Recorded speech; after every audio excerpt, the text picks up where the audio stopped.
Hello! So the video I have today is on my ceramics, cause I have like a pretty good collection of ceramics pieces I made, and like art's one of my passions, so I kind of wanted to film a video sharing all the pieces. So I'm going to be talking about how I made the piece and the idea behind the piece I made and maybe some extra things. So this was the first ceramics piece that I ever made. It is raccooed, but it's not glazed. It's just like put in the fire. So that's why it has this like cool smoky look to it. And the way I added texture to it, kind of like stuck like stencils into it and like stamps into it. So that's why it has that like swirly texture. And yeah, it's just a simple little pinch pot. So that's the first thing I have. Next up in that class, I made this raccoon face mask. So the theme was kind of to make a mask that like represented you. This doesn't really represent me or look like me. So this is raccoon and it's mostly glazed. And originally, I don't have a picture of how it originally was, but it was like on a block of wood, and there was like a little log here that it was attached to, and it looked really cool, and I wish I had a photo of it, but I don't. But the log it was attached to broke, so now I just have the mask. So it is like a blue raccoon glaze. The hair isn't glazed, so it's just like burnt raccoon, and the eyebrows aren't glazed either. And neither are the lips. And the way I like made this was I just did like a little indent for the nose, and like the eyes are just little pupils placed in there. Yeah, that's this mask. Let's see. I think I'm gonna critique this a little. So at the time, obviously this was like one of my first times doing a ceramics piece. So I wasn't as skilled as I am now. And I feel like if I did it now, I would have shaped the face differently. I would, instead of doing like the features going like inside of it, I would have actually like built up. So I would have had like a more 3D looking nose, and I would have probably made it more realistic. Like this is obviously not a realistic face. The eyes are way too close together, they're too up, but like if I were to make it now, I would try to make it like more realistic and more 3D. But yeah, that's this piece. So next up, I have a little funny piece that I have here. It's this little bird. I think I named this King Bird, but this is just made out of like regular clay. I have like a texture on the wings, and the wings are painted with blue glaze, and the rest of the bird is purple glaze.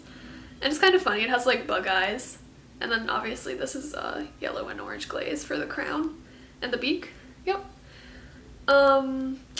I remember I called this Butthole Bird because the hole for the like air to come out of it so it doesn't blow up in the kiln got way too big, and it just looks like a bit butthole. So that's this bird.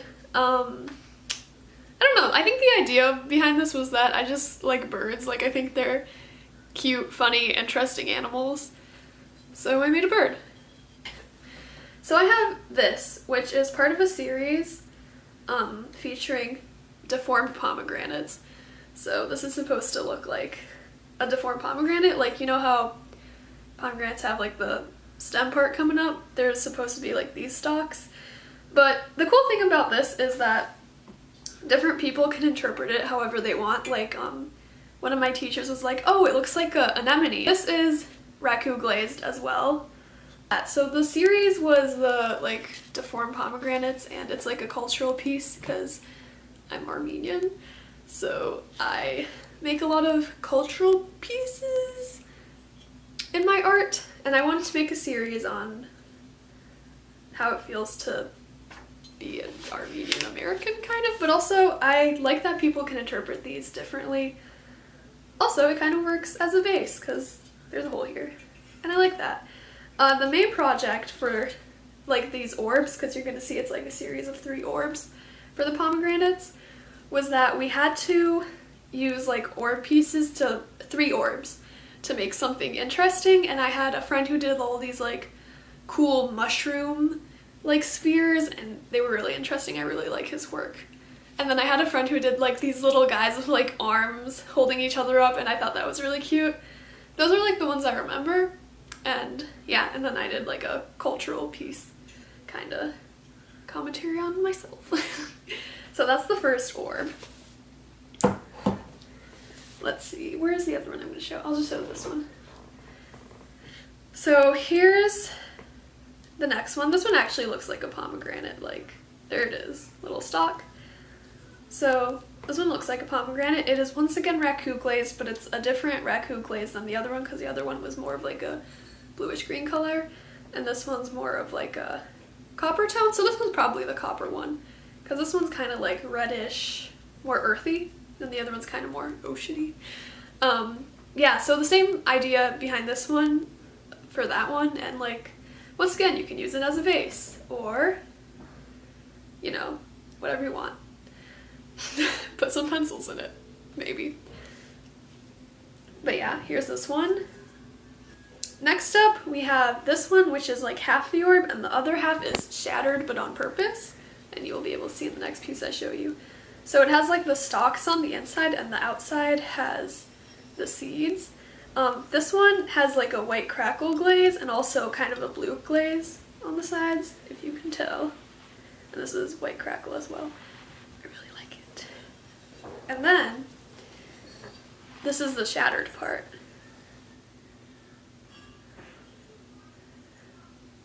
So once again, they're raku, they're orbs. Next up that year, we had to do a project with tubes.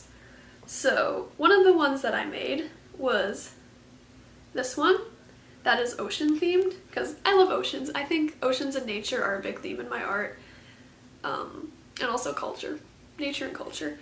So it has like this flatfish on it that looks a little silly, but I think it's cute. It has white crackle raku, and then like the blue, kind of blue oceany raku glaze, and then these things over here are supposed to be like seaweed, seagrass. There's like little starfish, and it's a tube that kind of looks like a boot. So it's another tube piece, and this one is a little log. It has mushrooms, moss, like a little hole in the log, like one of these big shell mushrooms. There was another little mushroom here, but it broke off. Oh well. Some smaller shell mushrooms, some more moss. So this is not raku, unlike all the other pieces that I did. It is just regular clay and just regular glaze. Like, I just mixed brown and then like mixed a mossy color in gray for the mushrooms. So yeah, that's this one, nature themed. I have this piece, which is a raku little candle holder. It has a white crackle glaze on it, and it also is supposed to kind of look like a pomegranate, like the other pieces I've made. So for this assignment, we had to create a piece that represents our outer self and a piece that goes inside it that represents our inner self. But my inner self piece was actually this one over here that's like way more colorful than the piece I actually have. But it wouldn't fit inside of this candle holder. I really like this candle holder though. It's pretty cool, and it is a little broken. It broke when it came out of the, not the kiln because it's raku'd. So the other thing, the raku fire. So instead I made like a separate piece, but I didn't have time to finish this at camp, so I came home and I painted it with acrylic paint.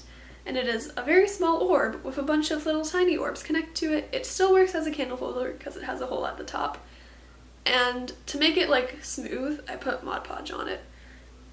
I hope I pronounced that correctly this time. So yeah, it still actually fits. This one fits inside of it as a candle holder. Pretty cool. Didn't really work out as a piece that represents the outer and inner me, but whatever. And so the last piece that I made at camp is this, which is originally going to be the inner piece. It is like, this works like very well if you want to use it as like a little holder for little knickknacks, like keys and rings and stuff. And you could put a tea light in this, it would work.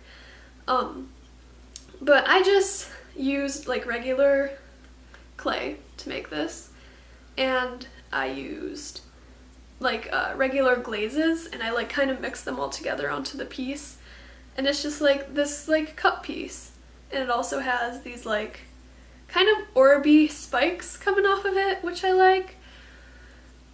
It kind of just represents me having like a very vibrant personality, I guess, that like shines through. That's why the outer piece has so many windows. But yeah, it's very colorful. I used like every single color I could make and put it on here.